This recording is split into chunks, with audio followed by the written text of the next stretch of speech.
বলতেছিলাম ওমর ফারুক রাদিয়াল্লাহু তাআলা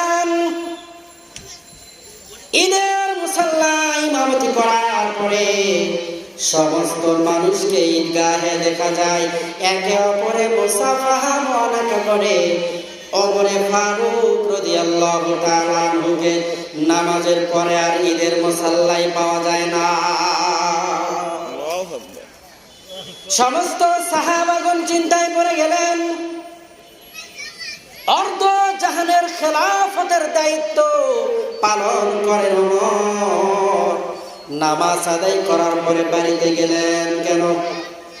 সর্বপ্রথম নবীজির সাহাবী আবু হুরায়রা ওমর ফারুক রাদিয়াল্লাহু তাআলা আনহুর বাড়ির গেটে গিয়ে ডাক দিলেন।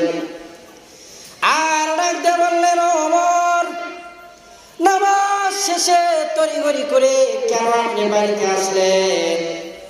ওমর ফারুক রাদিয়াল্লাহু তাআলা আনহু ঘরের দরওয়াজায় গিয়ে কানটা লাগিয়ে দেখে অর্ধ জাহানের খেলাফতের দায়িত্ব প্রাপ্ত ওমর ঘরের দরওয়াজা লাগাইয়া বিনাইয়া বিনাইয়া কান্না করে। হযরত আবু হুরায়রা ডাকতে বললেন, খলিফাতুল মুসলিমিন, আজকে ঈদের দিন, আপনি কান্না করেন কেন?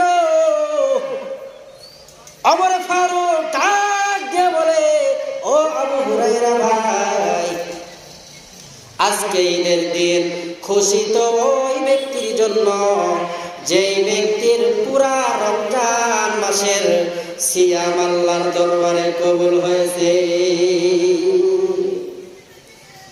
খুশি তো ওই ব্যক্তির জন্য যেই ব্যক্তির পুরা রমজানের কিয়ামুল লাইল সহ সমস্ত সালাতুল আল্লাহ পাক কবুল করেছে। আমি ওমরের জানা নাই যে আমার আমলগুলো আল্লাহর আদালতে কবুল হইল কিনা। ওই জন্য আমি ওমর ঈদের দিন, খুশির দিন হওয়ার পরেও আমার মুখে হাসি না।